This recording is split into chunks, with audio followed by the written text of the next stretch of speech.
नमस्कार दोस्तों, मैं दिनेश शर्मा आज के सेशन में आपका बहुत बहुत स्वागत करता हूं। दोस्तों, जैसा कि आपको पता है कि हमने एक फिजिक्स की सीरीज़ शुरू कर रखी है और उसमें हम एक लाइट चैप्टर पढ़ रहे थे।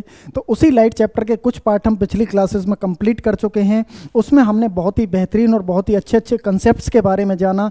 तो ऐसा ही एक पार्ट लेकर आज मैं आपके सामने उपस्थित हुआ हूँ प्यारे बच्चों। तो आज हम एक बहुत ही बेहतरीन और बहुत ही शानदार और बहुत ही उम्दा, मैं कह सकता हूँ कि इस पूरी की पूरी फिजिक्स में जो सबसे बेहतरीन और सबसे इंटरेस्टिंग जो सीखने वाली चीज़ है वो यही चीज़ है।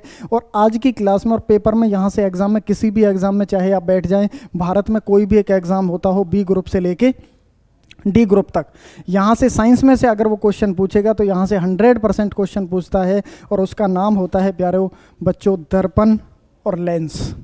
क्या है प्यारे बच्चों? दर्पण और lens. That's a very very most important concepts है। तो इसके बारे में हम जानते हैं कि दर्पण क्या होते हैं प्यारे बच्चों और लेंस क्या होते हैं।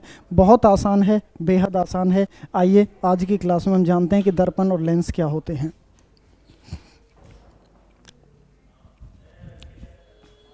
प्यारे बच्चों, जब हम मिरर की बात करते हैं, मिरर को हिंदी में बोला जाता है दर्पण।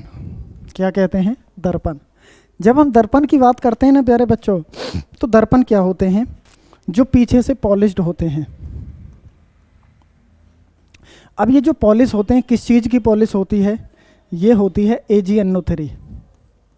किसकी होती है? AgNO3। Ag को बोला जाता है सिल्वर और NO3 को बोला जाता है nitrate. This is silver nitrate. क्या होता है प्यारे बच्चों? Silver nitrate.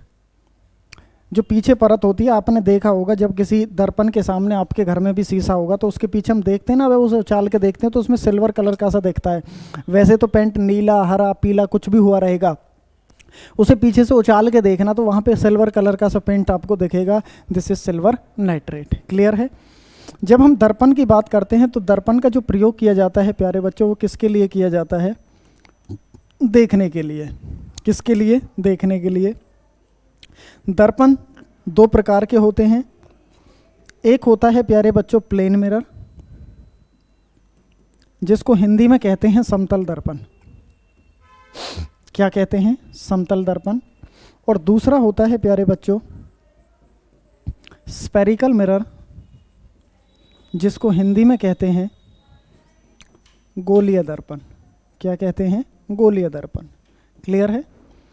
जो प्लेन मिरर होता है, जो स्फेरिकल मिरर होता है प्यारे बच्चों, जब पहले मैं थोड़ा सा जिक्र कर देता हूँ स्फेरिकल मिरर के बारे में। किसके बारे में? Spherical mirror. जो स्फेयर है, ये गोला है। इस गोले को अगर मैं बीच में से कट कर दूँ तो दो इसकी शेप एंड साइज कुछ इस तरह से निकल के आएंगे, इस तरह से। क्लियर है प्यारे बच्चों? इसमें जो उठा वाला पार्ट होता है, जो बीच में से उठा हुआ, अंदर से धंसा हुआ, इसको बोला जाता है प्यारे स्टूडेंट उत्तल दर्पण। क्या कहते हैं? उत्तल दर्पण, जिसको इंग्लिश में कहते हैं कॉन्वेक्स मिरर। क्या कहते हैं my dear student? Convex mirror. और प्यारे बच्चों, जो अंदर से धंसा हुआ, कहाँ? अंदर से धंसा हुआ जो होता है उसे बोला जाता है अवतल दर्पण। क्या कहते हैं? अवतल दर्पण। अवतल दर्पण को इंग्लिश में बोला जाता है कनकेव मिरर। क्या कहते हैं? Concave mirror. आपने एक चम्मच देखी होगी प्यारे बच्चों, कुछ इस तरह से होती है। चम्मच में जो अंदर धंसा वाला पार्ट होता है, जो गड्ढे वाला पार्ट होता है, उसको तो कहते हैं अवतल, कनकेव। और जो पीछे से चम्मच उठी हुई होती है उसको कहते हैं उत्तल, इंग्लिश में बोला जाता है कन्वेक्स। प्यारे बच्चों, जो ये अवतल दर्पण होता है, क्या होता है? ये जो अवतल दर्पण होता है, इसको हम डाइवर्जिंग मिरर भी कहते हैं प्यारे बच्चों। क्या कहते हैं?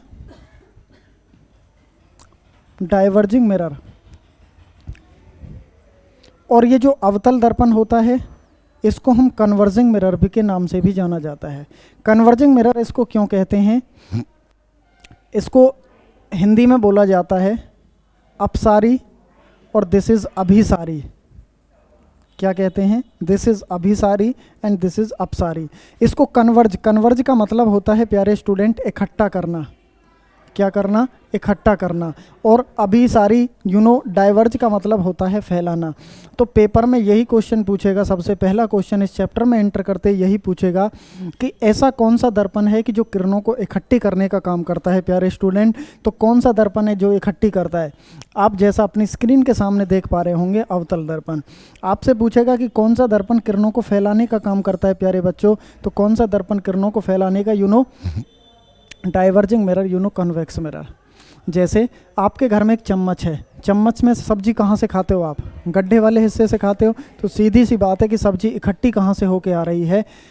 अवतल वाले हिस्से से होके आ रही है। अगर पीछे से खाने लगे तो क्या होगा? सब्जी बिखर जाएगी। क्या हो जाएगी? सब्जी बिखर जाएगी। और सब्जी बिखर जाएगी तो इसका मतलब क्या होगा? ये बिखेरने का कार्य करता है। क्लियर है ना प्यारे बच्चों? हाँ या ना? क्लियर? जब हम प्लेन मिरर की बात करते हैं प्यारे बच्चों, तो प्लेन मिरर में सबसे पहला देखिए,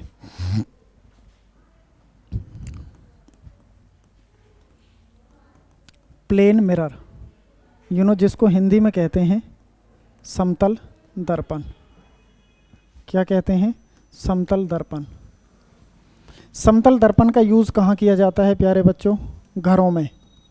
आपका जो ड्रेसिंग टेबल होगा, सही है, आपका जो ड्रेसिंग टेबल होगा ना आपके घर में, तो उस ड्रेसिंग टेबल में किसका यूज़ किया जाता है प्यारे बच्चों? आपके घर में जो यूज़ किया जाता है वो किसका किया जाता है? समतल दर्पण का यूज़ किया जाता है, जिसमें आप अपना चेहरा देख के आते होंगे। वही क्या होता है प्यारे बच्चों? आपका समतल दर्पण होता है। क्लियर है ना प्यारे बच्चों? हाँ या ना?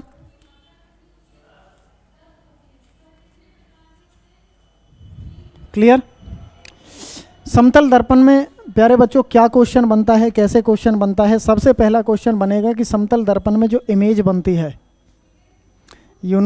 जो प्रतिबिंब बनता है प्यारे बच्चों, वो कैसा बनता है? तो समतल दर्पण में जो इमेज बनती है, जो प्रतिबिंब बनता है, वो हमेशा कैसा बनता है? सीधा बनता है। कैसा बनता है? सीधा बनता है। लेकिन काल्पनिक बनता है प्यारे बच्चों। कैसा बनता है? काल्पनिक बनता है। ये गलत लिख गया है, इसको सही लिख लेना। काल्पनिक। सीधा बनता है, काल्पनिक बनता है। और आभासी, आभासी भी कह सकते हैं, आभासी। और प्यारे बच्चों कैसा बनता है? पार्श्व उल्टा बनता है। कैसा बनता है? पार्श्व उल्टा, जिसको बोला जाता है लेटरली इन्वर्टेड। क्या कहते हैं प्यारे बच्चों? Laterally inverted. लेटरली इन्वर्टेड का मतलब क्या होता है? देखिए, जब आप शीशे के सामने खड़े होते होंगे तो आपको कैसा दिखता होगा? सीधा या उल्टा? मतलब सिर नीचे और पैर ऊपर। Yes and no? नहीं स्टूडेंट, होता क्या है कि जब हम शीशे के सामने खड़े होते हैं तो जैसे खड़े होते हैं ऐसे ही हमको दिखता है। तो सीधी सी बात है कि कैसा बनता है? सीधा और आभासी बनता है, काल्पनिक बनता है। एक बात का विशेष ध्यान रखिएगा, 50% आंसर तो यहीं से निकल के आ जाएगा माय डियर स्टूडेंट। मैं एक बात बता देता हूँ आपको, जब कभी भी सीधा शब्द आ जाए तो सीधे के साथ एक शब्द जोड़ देना, आभासी, जिसको इंग्लिश में बोला जाता है वर्चुअल एंड इरेक्ट। क्या कहते हैं? Virtual and erect. जब कभी भी उल्टा शब्द आ जाए तो उल्टे के साथ एक ही शब्द जोड़ देना माय डियर स्टूडेंट, वास्तविक। वास्तविक मतलब कि real and inverted. Real and inverted. क्या प्यारे बच्चों? Real and inverted. तो आपको पता है कि समतल दर्पण में कैसा बनता है? सीधा, तो सीधे के साथ हमेशा वर्चुअल एंड इरेक्ट, सीधा और आभासी।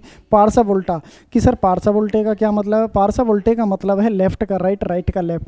आप किसी शीशे के सामने अपने घर में सीधा हाथ उठाइएगा प्यारे बच्चों, तो आपको ऐसा लगेगा जैसे आप उल्टा हाथ उठा रहे हैं। लेफ्ट का राइट, दाएँ का बाएँ दिखना और बाएँ का दाएँ दिखना ही क्या होता है प्यारे बच्चों? पार्श्व उल्टा कहलाता है। आप मेरी बात समझ पा रहे होंगे? क्लियर है ना प्यारे बच्चों? यहां तक क्लियर?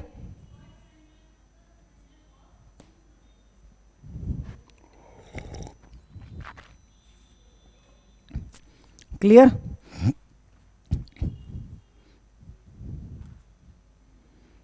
अब यहां पे हम जिक्र करते हैं, इसमें गिनती के 5 से 6 पॉइंट बनेंगे प्यारे बच्चों, और वो क्या क्या हैं मैं आपको ऑरली बोल के बता देता हूं और मैं लिख भी देता हूं साथ के साथ।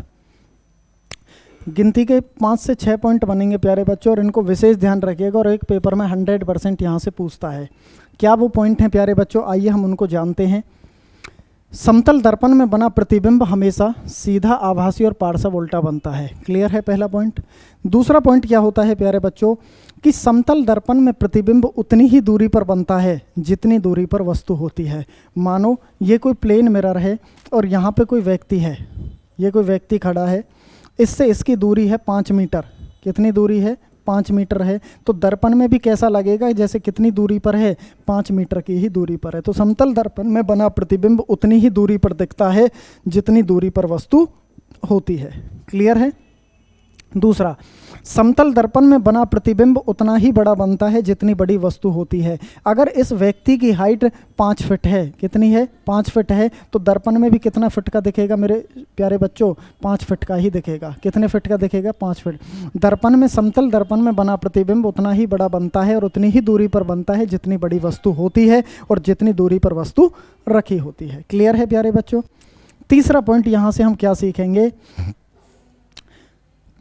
कि समतल दर्पण में क्या स्टूडेंट, यदि किसी समतल दर्पण के सामने यदि x चाल से चल रहे हों या v वेलोसिटी से चल रहे हों, क्या प्यारे बच्चों, यदि किसी समतल दर्पण के सामने x चाल से चल रहे हों या v वेलोसिटी से चल रहे हों, तो समतल दर्पण में हमेशा 2v चाल से चलता हुआ प्रतीत होता है, उसकी दोगुनी चाल से चलता हुआ प्रतीत होता है। पेपर में क्वेश्चन पूछा गया कि यदि कोई व्यक्ति किसी समतल दर्पण के सामने, यदि कोई व्यक्ति किसी समतल दर्पण के सामने 3 किलोमीटर प्रति घंटे की स्पीड से चल रहा है, यदि कोई व्यक्ति समतल दर्पण के सामने 3 किलोमीटर प्रति घंटे की स्पीड से चल रहा है, तो दर्पण में कितनी प्रतीत होगी प्यारे बच्चों? तो उसे दर्पण में जो प्रतीत होती है वो 6 किलोमीटर प्रति घंटे की स्पीड से प्रतीत होगी। पेपर में क्वेश्चन पूछा गया प्यारे बच्चों, यदि किसी व्यक्ति को, ध्यान दीजिएगा, भाषा पे ध्यान दीजिएगा, क्वेश्चन में, पेपर में क्वेश्चन का ही आंसर बना देता और आंसर का ही क्वेश्चन बना देता है, तो इसी बात का आपको विशेष ध्यान रखना होता है प्यारे बच्चों। यदि किसी समतल दर्पण में, यदि किसी समतल दर्पण में कोई वस्तु या कोई व्यक्ति आपको 8 किलोमीटर प्रति घंटे की स्पीड से चलता हुआ प्रतीत हो रहा है, तो उसकी वास्तविक चाल कितनी होगी प्यारे बच्चों? तो उसकी वास्तविक चाल कितनी होगी? 4 किलोमीटर प्रति घंटे। तभी तो आपको कितना दिख रहा है? 8 किलोमीटर दिख रहा है, मतलब अपनी दोगुनी चाल प्रतीत होता है। क्लियर है। जब हम इसमें आगे बढ़ते हैं प्यारे बच्चों, तो अगला पॉइंट यहाँ पे पूछा जाता है और वो क्या है, जो चौथा या 5वां पॉइंट है, यदि किसी समतल दर्पण में अपनी पूरी लंबाई देखनी है, यदि किसी समतल दर्पण में अपनी पूरी लंबाई देखनी है, तो दर्पण का मिनिमम उसकी लंबाई का आधा होना जरूरी है। To see his full image the mirror, the plane mirror at least half of its own length. तो दर्पण का कितना होना जरूरी है? आधा होना जरूरी है। मतलब यदि किसी व्यक्ति की हाइट 6 फीट है, तो उसकी पूरी लंबाई देखने के लिए कम से कम 3 फीट का शीशा चाहिए ही चाहिए। अगर इससे ज़्यादा है, क्या दिखेगा? नहीं दिखेगा। कि सर ऑब्वियस सी बात है दिख जाएगा, लेकिन इससे कम है तो नहीं दिखेगा। जैसे ये 6 इंच का मार्कर है या पेन है, तो इसको कितना शीशा चाहिए देखने के लिए? तो 3 इंच का शीशा चाहिए ही चाहिए। आप मेरी बात समझ रहे होंगे प्यारे बच्चों। क्लियर है ना? क्लियर है प्यारे बच्चों? हाँ या ना? अगला पॉइंट इसका हम करते हैं प्यारे बच्चों। छठा पॉइंट क्या है, मैं यहीं पे लिख देता हूं। छठा पॉइंट क्या है कि यदि 2 प्लेन मिरर आमने सामने रखे हैं, क्या 2 प्लेन मिरर आमने सामने रखे हैं और बीच में कोई वस्तु रखी है, तो इस वस्तु के कितने प्रतिबिंब बनेंगे? इस वस्तु के कितने प्रतिबिंब बनेंगे? कितनी इमेज बनेंगी? प्यारे बच्चों, आप किसी बार्बर शॉप पे गए होंगे, नाई की दुकान पे गए होंगे, या जितनी भी गर्ल्स हमारे साथ जुड़ी हैं, जितनी भी महिलाएं हमारे साथ जुड़ी हैं, आप कहाँ गई होंगी? बताओ, कहाँ गई हो तुम? ब्यूटी पार्लर में, है ना? कहाँ गई हो? ब्यूटी पार्लर में। तो एक शीशा तुम्हारे सामने और एक शीशा तुम्हारे पीछे होता है, समतल दर्पण। बीच में आप बैठी रहती हैं, तो आप देखते हैं तो आपको कितनी इमेज दिखती हैं? स्टूडेंट, आपने देखा होगा जब हम देखते हैं तो हमारी दर बाई दर इमेज दिखती चली जाती है, क्योंकि वो इमेज दूसरी उसे रिफ्लेक्ट कर देती है, तीसरी उसको रिफ्लेक्ट कर देती है। जहाँ तक हमारी दृष्टि होती है वहाँ तक हमको हम ही दिखते चले जाते हैं। तो हम कह देते हैं कि जब 2 समतल दर्पण आमने सामने रखे होते हैं और बीच में कोई वस्तु रखी होती है, तो उस वस्तु के कितने प्रतिबिंब बनते हैं प्यारे बच्चों? अनंत प्रतिबिंब बनते हैं। कितने प्रतिबिंब बनते हैं प्यारे बच्चों? अनंत प्रतिबिंब बनते हैं। प्यारे बच्चों कितने प्रतिबिंब बनते हैं? अनंत प्रतिबिंब बनते हैं। क्लियर है? क्लियर है प्यारे बच्चों? तो कितने प्रतिबिंब बनते हैं? अनंत प्रतिबिंब बनते हैं। क्लियर है प्यारे बच्चों? अब यहाँ से पेपर में क्वेश्चन पूछेगा, इसी में थोड़ा सा चेंज कर देता है मोड को। इतनी बात तो सही है कि अनंत प्रतिबिंब बनते हैं, लेकिन जब कभी भी एंगल का मान दे दे प्यारे बच्चों, बीच में कोई वस्तु रखी है, दो समतल दर्पण आमने सामने रखे हैं और कह दे कि इतने डिग्री एंगल पे है, क्या है प्यारे बच्चों कि इतने डिग्री एंगल पे रखी है, तब कितनी इमेज बनेंगी? तो उसके लिए एक फॉर्मूला होता है प्यारे बच्चों 360/थीटा। दो समतल दर्पण आमने सामने रखे और इतने डिग्री पे रखे हैं और थीटा का मान दे दे, एंगल का मान दे दे, तो इसका एक फार्मूला होता है 360/थीटा। और एक दूसरा फार्मूला भी होता है प्यारे बच्चों, और वो क्या होता है 360/थीटा माइनस में 1। कि सर ये दो कैसे हैं? यहाँ आगे लिख लेना इवन और यहाँ लिख लेना प्यारे बच्चों ऑड। कि सर इसका क्या मतलब है? जैसे पेपर में क्वेश्चन पूछा गया कि यदि दो समतल दर्पण आमने सामने और थीटा का मान दे रखा है 60 डिग्री, तो कितनी इमेज बनेंगी? अब अनंत नहीं बनेंगी प्यारे बच्चों, जब डिग्री का मान दे रखा है तो आपको पता है 360/थीटा, थीटा की जगह कितना 60। जब हम इसको कट करेंगे तो यहाँ पे 6, जब काटने के बाद क्या प्यारे बच्चों, जब काटने के बाद यहाँ पे इवन संख्या आ जाए तो समझ जाना हमें क्या करना पड़ेगा, -1 करना पड़ेगा। तो हम यहाँ -1 कर देते हैं, तो 5 इमेज बनेंगी। जब पेपर में क्वेश्चन पूछा गया दो समतल दर्पण आमने सामने रखें और थीटा का मान दे रखा है प्यारे बच्चों 40 डिग्री, कितना दे रखा है 40 डिग्री, तो यहाँ 40 से कट करेंगे 4 निम्मे। अब यहाँ इवन है कि ऑड है 9, कि सर ऑड है, तो वहाँ पे 360/थीटा कर देते हैं। तो सो इट मीन्स इसका आंसर कितना आ गया 9। प्यारे बच्चों एक क्वेश्चन करके दिखाइए, फटाफट मुँह जवानी कर सकते हैं। यदि दो समतल दर्पण आमने सामने रखे हैं, बीच में कोई वस्तु है, डिग्री का मान दे रखा है, एंगल का मान दे रखा है आपको कितना, चलो आप ही बता दो कितना दूं, 20 डिग्री, कितना 20 डिग्री, तो 360 तो कितने पे जाएगा 18, तो -1 कितने होंगे 17 इमेज। क्लियर है ना प्यारे बच्चों? कर लोगे ना? क्लियर है? यदि कोई वस्तु किसी समतल दर्पण के सामने x चाल से चल रही हो तो 2x चाल से प्रतीत होता है। यदि समतल दर्पण के सामने x दूरी पर रखी है तो दर्पण में भी कितनी दूरी पे देखेगा, x दूरी पे देखेगा। मतलब 5 मीटर पे है तो 5 मीटर की दूरी पे देखेगा। समतल दर्पण में प्रतिबिंब बनाने के लिए पूरी लंबाई देखने के लिए दर्पण का मिनिमम आधा होना जरूरी है। और उसके अलावा हमने जाना प्यारे बच्चों कि समतल दर्पण में हमेशा पार्श्व उल्टा बनता है, काल्पनिक बनता है, आभासी और सीधा प्रतिबिंब बनता है।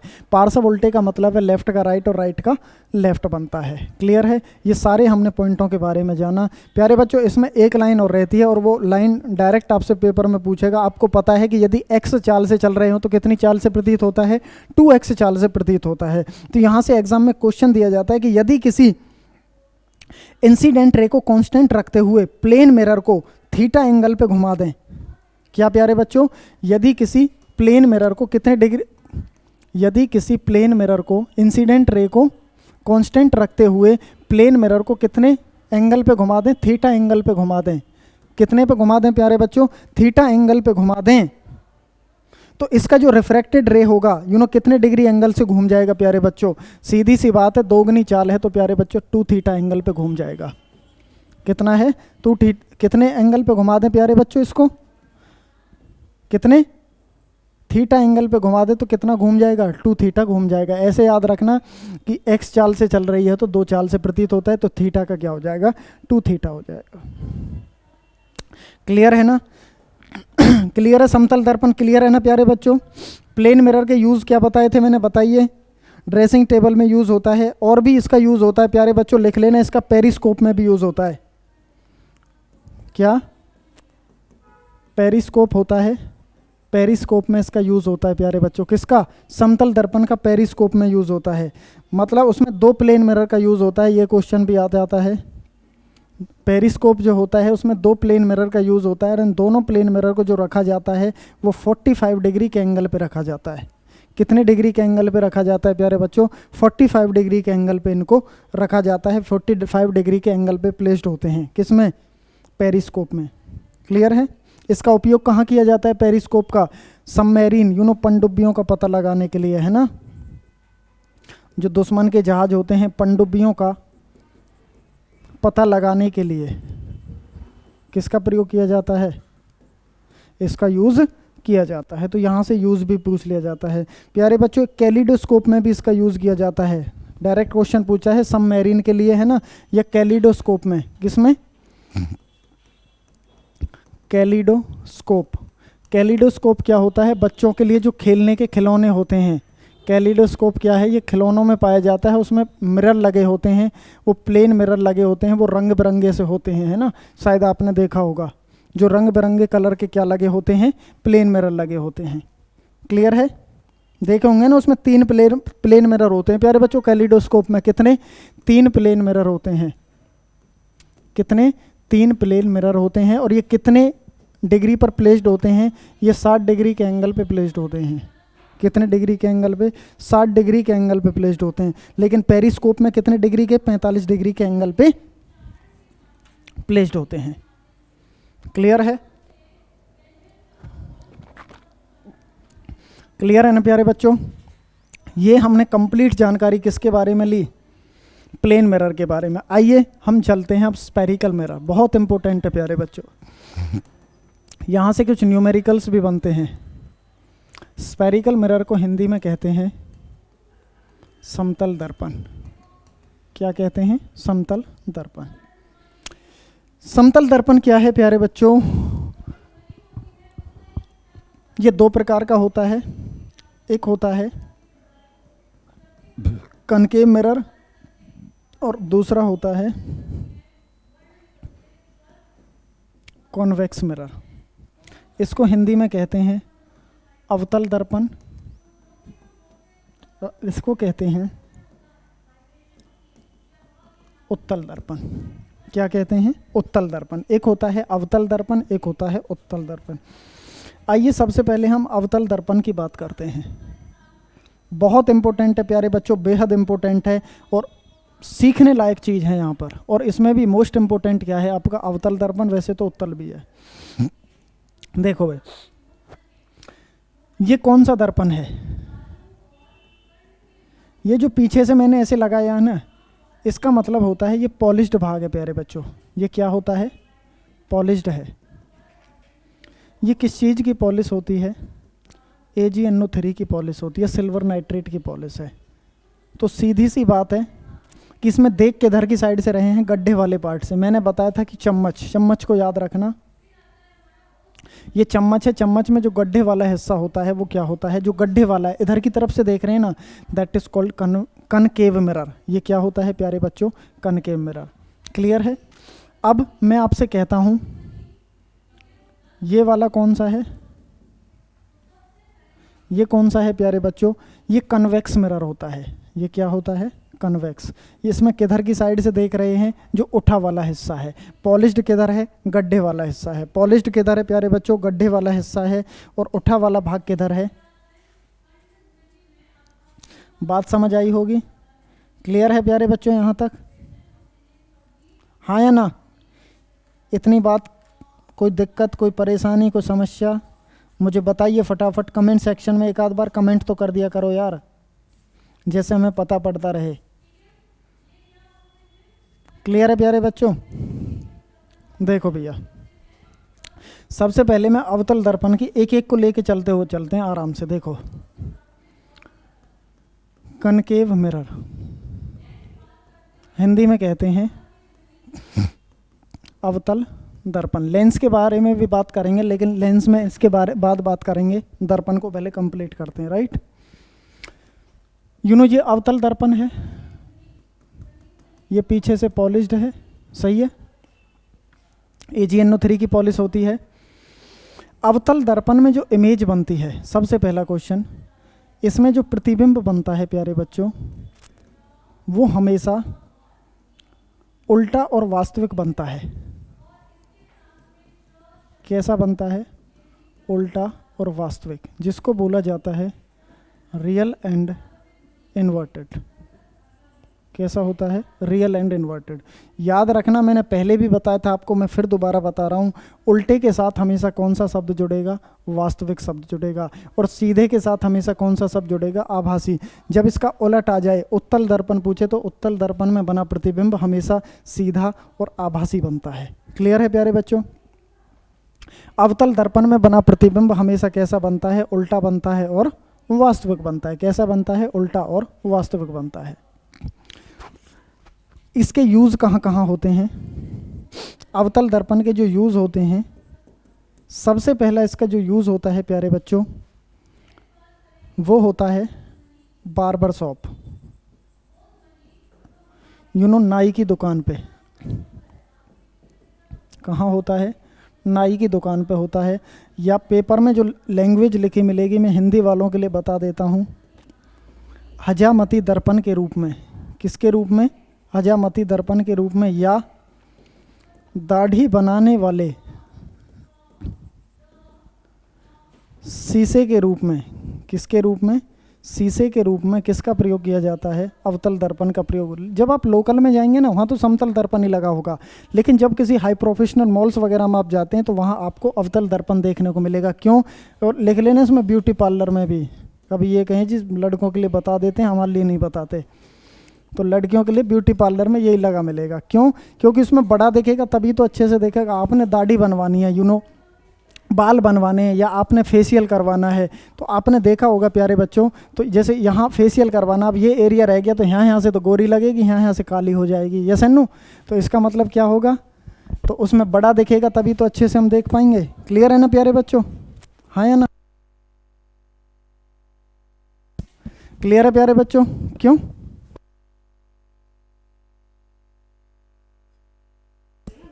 ठीक है जी, ओके भी। क्लियर है प्यारे बच्चों? आगे जब हम इसमें बात करते हैं, देखो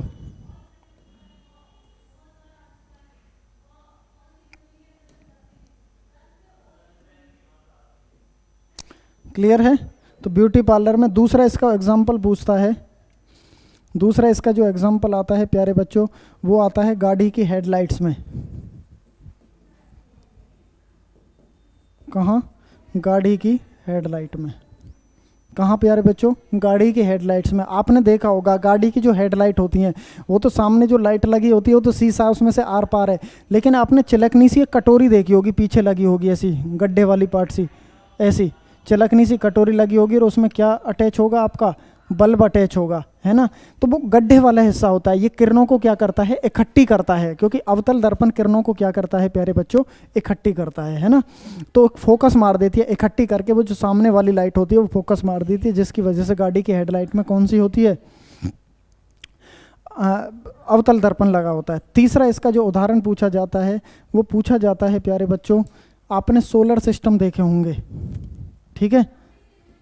जो सोलर सिस्टम होता है, क्या होता है?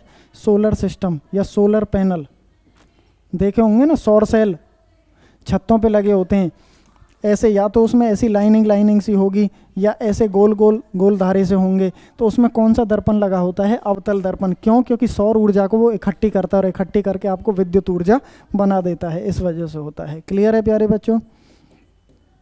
इसका जो चौथा यूज होता है प्यारे बच्चों, वो दंत चिकित्सक में।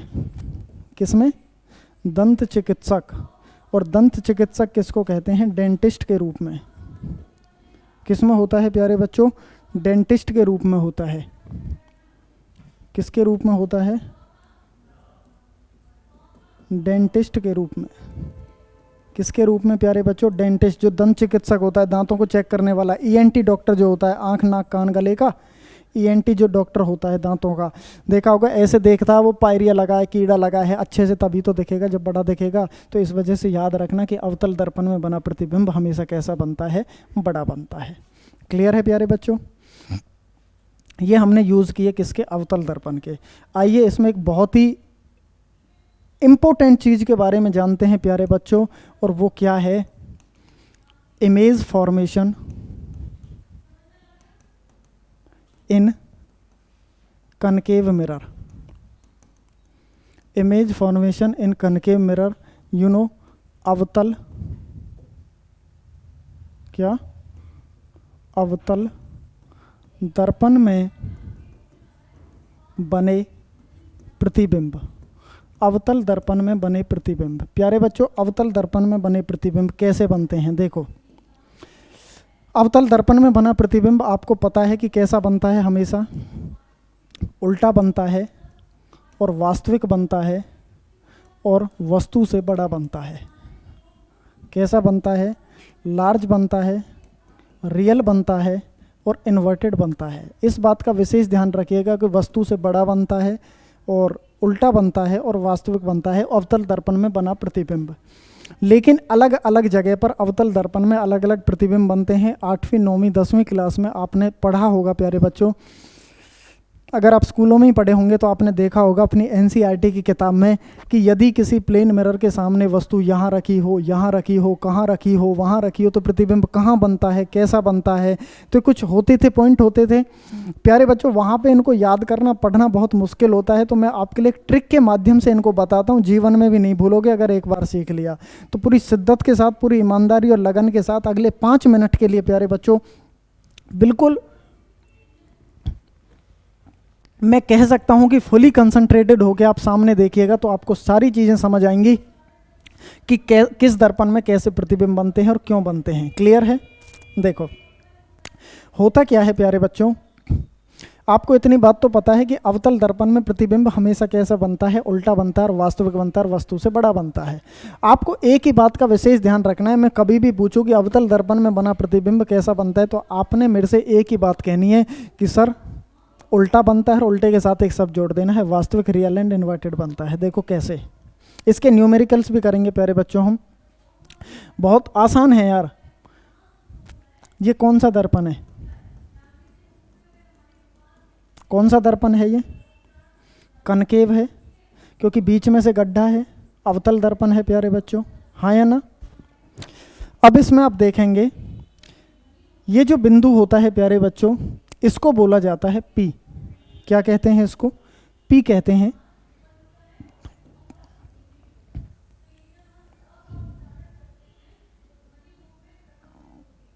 ये जो बिंदु होता है पी होता है, यहाँ पे जो बिंदु होता है इसको हम एफ कहते हैं। यहाँ एक बिंदु होता है, इसको हम सी कहते हैं। और यहाँ पे जो बिंदु होता है इसको हम इन्फिनिटी कहते हैं, अनंत कहते हैं। जितनी दूरी P से लेकर F तक की होती है इसको हम फोकस दूरी कहते हैं। क्या कहते हैं प्यारे बच्चों? फोकस दूरी। P से लेकर F तक की दूरी जितनी होती है उतनी ही दूरी F से लेकर C तक की होती है। क्लियर है? जितनी दूरी P से F तक की होती है उतनी ही दूरी F से C तक की होती है। क्या मैं ये कह सकता हूँ कि नहीं कह सकता कि इस फोकस दूरी की ये दूरी दोगुनी है, और इस हम टोटल दूरी को कह देते हैं R। क्या कह देते हैं? R, रेडियस ऑफ कर्वेचर, वक्रता त्रिज्या, और इसको हम कह देते हैं F, फोकस दूरी। बहुत आसान है प्यारे बच्चों। F यहाँ पे जो डिनोट होगा उसको हम कहते हैं फोकस दूरी। देखिए ध्यान से समझिएगा, बहुत आसान है। फोकस दूरी जो C होता है, this is centre of curvature, centre of curvature, जिसको हिंदी में कहते हैं वक्रता त्रिज्या, सेंटर ऑफ कर्वेचर। और एक होता है प्यारे बच्चों इसमें क्या है? P। P क्या होता है? पोल्स। पोल्स को क्या कहते हैं? ध्रुव। और एक होता है इन्फिनिटी, और इन्फिनिटी को हिंदी में क्या कहते हैं प्यारे बच्चों? अनंत। इन्फिनिटी क्या होता है? अनंत। यदि किसी, देखो इसको मैं रफ कर रहा हूँ थोड़ी देर, अभी इनको हम बाद में भी समझेंगे। यदि किसी समतल दर्पण के सामने, किसके सामने प्यारे बच्चों? समतल दर्पण नहीं, समतल दर्पण तो हम पढ़ चुके। यदि किसी अवतल दर्पण के सामने, किसके प्यारे बच्चों? अवतल दर्पण के सामने। अवतल दर्पण कहाँ है? ये वाला है जो दिख रहा है आपको। अवतल दर्पण के सामने इधर होगा कि इधर होगा? अवतल दर्पण के सामने प्यारे बच्चों, सामने ही। सामने इधर होगा कि इधर होगा? कि सर इधर होगा। तो अवतल दर्पण के सामने वस्तु यहाँ रखी हो, यहाँ रखी हो, यहाँ रखी हो, तो कितनी जगह मैं रख सकता हूँ प्यारे बच्चों? बताइए, अवतल दर्पण के सामने वस्तु को मैं कितनी जगह पर रख सकता हूँ? कि सर आप इन्फिनिटी पर रख सकते हैं, आप सेंटर ऑफ कर्वेचर C पर रख सकते हैं, आप फोकस पर भी रख सकते हैं। तो 3 जगह। जी हाँ प्यारे बच्चों, मैं 3 जगह तो रख सकता हूँ, लेकिन 3 के अलावा 3 जगह और बची हैं। जब आप यहाँ पे ऑब्जर्व करेंगे तो इन्फिनिटी से लेकर सी के बीच में मैं कहीं भी रख सकता हूँ, तो बीच ही आएगा। सी से और एफ के बीच में भी मैं रख सकता हूँ, एफ और पी के बीच में भी मैं रख सकता हूँ। तो सीधी सी बात है माय डियर स्टूडेंट कि जब समतल दर्पण कितनी जगह रखा जा सकता है, 6 जगह पर रखा जा सकता है। हाँ या ना, 6 जगह पर रखा जा सकता है। यस एंड नो बताइए प्यारे बच्चों, कौन कौन सी। सबसे पहला नंबर क्या होगा इसका, इन्फिनिटी। ये मैंने 1 नंबर लिख दिया। इन्फिनिटी और सी के बीच में मैंने कितना नंबर, 2 नंबर लिख दिया प्यारे बच्चों। यहाँ पे मैंने 3 नंबर लिख दिया और यहाँ पे मैंने 4 नंबर लिख दिया, यहाँ पे 5 नंबर और यहाँ पे 6 नंबर। किसी बच्चे को कोई डाउट? प्यारे बच्चों ये है हमारी वस्तु। ये क्या है, ये कोई बॉडी है प्यारे बच्चों, ये कोई वस्तु रखी है। क्लियर है?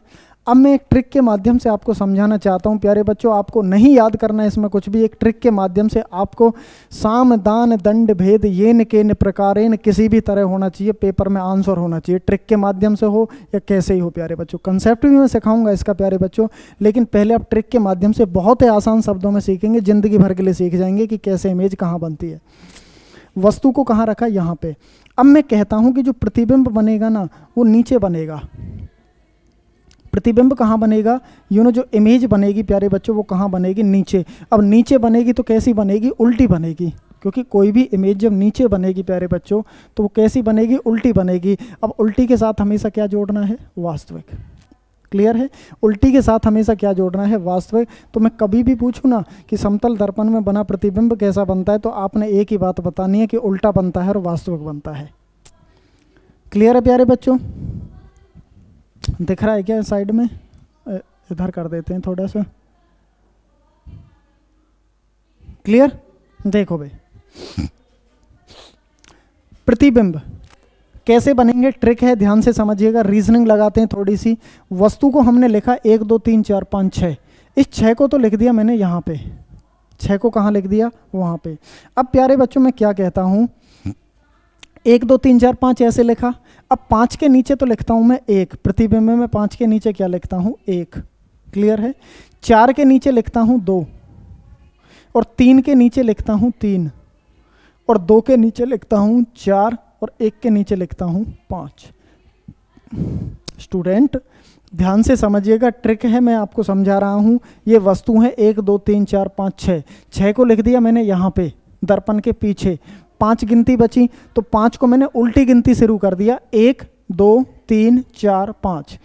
जब ये 1 2 3 4 5 मैंने लिखा तो आप कोई चीज़ यहाँ पे ऑब्जर्व कर रहे होंगे उस पाँचों गिनती में, कि सर बिल्कुल ऑब्जर्व कर रहे हैं कि पहले छोटी, उससे बड़ी, उससे बड़ी, उससे बड़ी और उससे बड़ी, कुछ ऐसा है। जी हाँ, यही मैं आपको समझाना भी चाह रहा हूँ प्यारे बच्चों। होता क्या है कि यदि वस्तु, पेपर में क्वेश्चन कैसे पूछेगा, यदि वस्तु अवतल दर्पण के सामने, अवतल दर्पण ये है कि सामने इधर इन्फिनिटी पर रखी हो, कहाँ रखी हो, इन्फिनिटी, सीधी सी बात है कि 1 नंबर, तो उसका प्रतिबिंब, प्रतिबिंब कहाँ है, नीचे। प्रतिबिंब कहाँ बनेगा, इन्फिनिटी पर वस्तु रखी है तो 1 नंबर रखी है, सीधी सी बात है। इसका प्रतिबिंब नीचे बनेगा, 1 नंबर ढूंढो नीचे कहाँ है, 1 नंबर नीचे कहाँ है, फोकस पर बनेगा। तो सीधी सी बात है कि यदि वस्तु, क्या प्यारे बच्चों, यदि वस्तु इन्फिनिटी पर रखी है, कहाँ रखी है, इन्फिनिटी पर, तो उसकी जो इमेज बनेगी वो कहाँ बनेगी, फोकस पर बनेगी। कहाँ बनेगी प्यारे बच्चों, इसकी इमेज 1 नंबर कहाँ बनेगी, फोकस पर बनेगी। कहाँ बनेगी, फोकस पर बनेगी। उल्टी है कि सीधी है, मैंने बताया है, नीचे है तो कैसी है, उल्टी है। और उल्टी के साथ एक शब्द जोड़ देना है आपने, वास्तविक। अब प्यारे बच्चों यहाँ आप एक चीज़ ऑब्जर्व कर रहे होंगे कि ये इसके बराबर है कि छोटी है, तो यहाँ सबसे छोटी, उससे बड़ी, यहाँ पे बराबर आ जाएंगी, क्योंकि 3 की बराबर में क्या आ गया, 3। तो यहाँ पर बराबर, यहाँ पर छोटी और यहाँ पे बड़ी बननी शुरू हो जाएगी। तो कैसा बनेगा, छोटा बनेगा, उल्टा बनेगा और वास्तविक बनेगा। लेकिन मैंने आपको एक बात बताई होगी पहले कि अवतल दर्पण में बना प्रतिबिंब हमेशा उल्टा बनता है, वास्तविक बनता है और बड़ा बनता है। वो बड़ा एक नॉर्मल वे में हम कह देते हैं प्यारे बच्चों, लेकिन याद रखना कि अलग अलग कंडीशन के लिए अलग अलग पूछा जाता है। क्लियर है? चलो एक और एग्जाम्पल करते हैं। यदि वस्तु सेंटर ऑफ कर्वेचर पर रखी हो, प्यारे बच्चों कहाँ रखी हो, सेंटर ऑफ कर्वेचर पर रखी हो, तो प्रतिबिंब, सेंटर ऑफ कर्वेचर कहाँ है, 3 नंबर, तो प्रतिबिंब 3 नंबर ढूंढो कहाँ है, सी पे ही है भैया। तो जब 3 नंबर के बराबर में 3 नंबर आ गया तो सीधी सी बात है कि यदि सी पर रखी है तो प्रतिबिंब भी कहाँ बनेगा प्यारे बच्चों, सी पर ही बनेगा। कैसा बनेगा, उल्टा बनेगा, और उल्टे के साथ कैसा सब जोड़ दिया जाएगा, वास्तविक बनेगा, और वस्तु के कैसा बनेगा, सेम साइज का बनेगा प्यारे बच्चों। क्लियर है ना, आप मेरी बात समझ पा रहे होंगे प्यारे बच्चों। चौथा क्वेश्चन, तीसरा क्वेश्चन इसमें, यदि वस्तु फोकस पर रखी हो, कहाँ रखी हो प्यारे बच्चों, फोकस पर रखी हो। बताइए प्यारे बच्चों, यदि वस्तु कहाँ रखी हो, फोकस पर। पहले उतारिए मत प्यारे बच्चों, पहले समझिए क्वेश्चन को। यदि वस्तु फोकस पर रखी है, 5 नंबर रखी है फोकस पर, उसका प्रतिबिंब कहाँ बनेगा, प्रतिबिंब 5 नंबर कहाँ है, इन्फिनिटी पर। कहाँ है प्यारे बच्चों, इन्फिनिटी पर है। कहाँ है, इन्फिनिटी पर रखा है। कहाँ रखा है, इन्फिनिटी पर। यदि फोकस पर वस्तु रखी है तो प्रतिबिंब बनेगा इन्फिनिटी पर। वस्तु से छोटा है कि बड़ा है, वस्तु से बड़ा है। उल्टा है कि सीधा है, कि सर नीचे है, नीचे है तो उल्टा है, और उल्टे के साथ कौन सा सब जोड़ देंगे, वास्तविक। अगला क्वेश्चन आप अपने सिंगल कॉपी में करेंगे प्यारे बच्चों। यदि वस्तु इन्फिनिटी और सेंटर ऑफ कर्वेचर के बीच में रखी है, वस्तु इन्फिनिटी और सेंटर ऑफ कर्वेचर के बीच में रखी है, तो सीधी सी बात है कि भैया 2 नंबर वस्तु की बात कर रहा है। उसका प्रतिबिंब कहाँ बनेगा, प्रतिबिंब में देखो 2 नंबर कहाँ लिख रहा है, सी और एफ के बीच में। यदि इन्फिनिटी और सी के बीच में है तो उसका प्रतिबिंब एफ और सी के बीच में बनेगा। कहाँ बनेगा, एफ और सी के बीच में। वस्तु से कैसा बनेगा, छोटा बनेगा, उल्टा बनेगा, और कैसा बनेगा, वास्तविक बनेगा। क्लियर है प्यारे बच्चों। 5 की 5 कंडीशन हो गई। यदि फोकस पर रखी है तो इन्फिनिटी पर बनेगा, बड़ा बनेगा, उल्टा बनेगा, वास्तविक बनेगा। कर सकते हैं आप। अब इसमें एक छठा पॉइंट बचता है प्यारे बच्चों। क्या बचता है, छठा पॉइंट। अब ये छठा पॉइंट क्या कहता है प्यारे बच्चों, बहुत इंपॉर्टेंट है, समझने लायक चीज है। यदि वस्तु एफ और पी के बीच में रखी हो, कहाँ बच्चों, यदि वस्तु एफ और पी के बीच में रखी हो तो प्रतिबिंब कहाँ बनता है, दर्पण के पीछे बनता है। कहाँ बनता है, दर्पण के पीछे बनता है। क्या दर्पण के पीछे कोई हो सकता है? जब आप कोई भी चेहरा देखते हैं तो दर्पण में कहाँ दिखता है, आगे ही तो दिखता है, सामने ही तो दिखता है। क्या कोई चीज़ दर्पण के पीछे हो सकती है? नहीं हो सकती। ये केवल दिमाग से आभास किया जाता है कि ऐसा होता होगा प्यारे बच्चों। और जहाँ पे आभास शब्द आ जाता है, आभासी शब्द आ जाता है, और वहाँ आपको पता है कि सीधे के साथ ही हमेशा आभासी आता है। मैंने ट्रिक भी बताई थी। तो हम कह देते हैं कि यदि पोल और फोकस के बीच में वस्तु रखी हो तो दर्पण के पीछे बनता है, सीधा बनता है, आभासी बनता है, और वस्तु से हमेशा बहुत बड़ा बनता है। कैसा बनता है प्यारे बच्चों? बहुत बड़ा बनता है। तो 6 की 6 कंडीशन हमने अवतल दर्पण के बारे में जाने। अगर आपकी ये समझ में आ गया प्यारे बच्चों, मैं आपको अश्योर करता हूँ 6 गुने में 6 कितने होते हैं प्यारे बच्चों? 36। और 36 गुने 6 कितने होते हैं? बस लगाओ, मैथ में तुम होशियार हो। 3 6 6 के 36, 3 6 3 18 3 21 216। 216 की 6 में गुना करो, जितने भी होते हैं, फिर उसकी 6 में गुना कर दो। इतने क्वेश्चन बनेंगे इससे। कि सर इतने क्वेश्चन कैसे बन जाएंगे? प्यारे बच्चों क्वेश्चन का ही आंसर मिलेगा, आंसर का ही क्वेश्चन बनेगा। प्यारे बच्चों क्वेश्चन पूछेगा कि सेंटर ऑफ कर्वेचर पर प्रतिबिंब कब बनता है? जब सेंटर ऑफ कर्वेचर पर ही वस्तु रखी होती है। कैसा बनता है? बराबर बनता है, उल्टा बनता है, वास्तविक बनता है। क्योंकि अगर आपने अवतल दर्पण को सीख लिया तो आगे आने वाला उत्तल दर्पण भी आप सीख जाएंगे। उसके अलावा आपका उत्तल लेंस रहेगा, अवतल लेंस रहेगा प्यारे बच्चों। तो इन चारों को समझने के लिए आपको केवल इसे समझना होगा। अगर प्यारे बच्चों थोड़ी बहुत कहीं पे त्रुटि रह गई हो आपसे तो वीडियो को दोबारा देखिएगा, और दोबारा करके पीछे बैक करके दोबारा देखिएगा, आपकी सारी बातें समझ में आएंगी। मैंने बड़े अच्छे से बताया प्यारे बच्चों। क्लियर है प्यारे बच्चों? क्लियर है ना?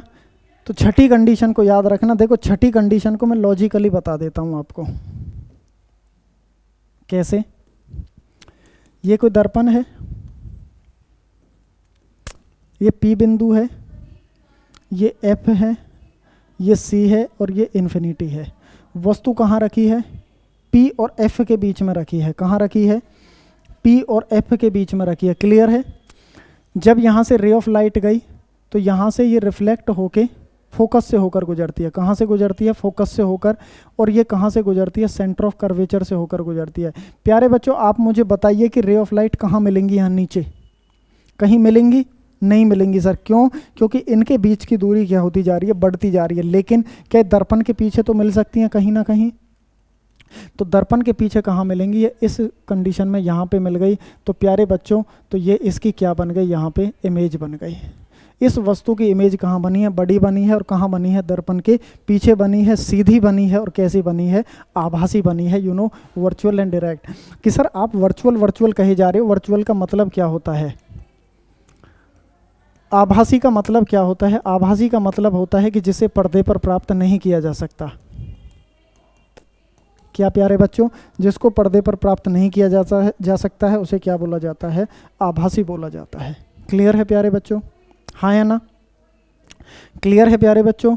तो दोस्तों, आज की क्लास में हमने बहुत सारे कंसेप्ट्स के बारे में जाना। समतल दर्पण क्या होता है, यूज़ कहाँ होते हैं, अवतल दर्पण क्या होते हैं, उसके यूज़ कहाँ होते हैं, इमेज कहाँ बनती है, पूरी कंप्लीट जानकारी हमने ली। और इसमें फिर हम दर्पण फॉर्मूले के बारे में जानेंगे। इसी से कुछ न्यूमेरिकल्स बनते हैं, वो बहुत ही शानदार न्यूमेरिकल्स और आसान न्यूमेरिकल हैं। फॉर्मूले बेसिस क्वेश्चंस होते हैं प्यारे बच्चों, तो आसान तरीके से समझेंगे। और प्यारे बच्चों, आज की क्लास में केवल इतना ही। इससे आगे हम अब उत्तल दर्पण के बारे में और जानना बाकी है अभी। तो उत्तल दर्पण के बारे में अगली क्लास में जानेंगे। वो बेहद आसान है। अगर ये समझ आया तो तुरंत फटाफट समझ आ जाएगा। उसमें कुछ सीखना ही नहीं है, उसमें केवल एक ही पॉइंट है याद करने के लिए। क्लियर है प्यारे बच्चों? तो दोस्तों, आज की क्लास में आपका और हमारा मिलन इतना ही था। तो इसी अंदाज में फिर आपसे इसी ही कंसेप्ट्स के साथ फिर आपसे मुलाकात होगी। प्यारे बच्चों, हमसे जुड़े रहिएगा और वीडियो को ज़्यादा से ज़्यादा शेयर करिए। क्योंकि मैं बार बार एक ही बात कहता हूँ कि आप जितना दूसरों का भला करेंगे, दूसरों का जितना आप फ़ायदा करेंगे, तो अपना आपने आप फ़ायदा हो जाता है। क्योंकि वो जो शक्ति है ना ऊपर, वो जो परम पिता परमेश्वर है, वो देखता है यार। क्लियर है? तो प्यारे बच्चों, आज की क्लास में केवल इतना ही। अगली क्लास में फिर आपसे मुलाकात होगी। तो आप सभी का हमसे जुड़ने के लिए बहुत बहुत आभार और बहुत बहुत शुक्रिया। Okay, thank you, love you all student.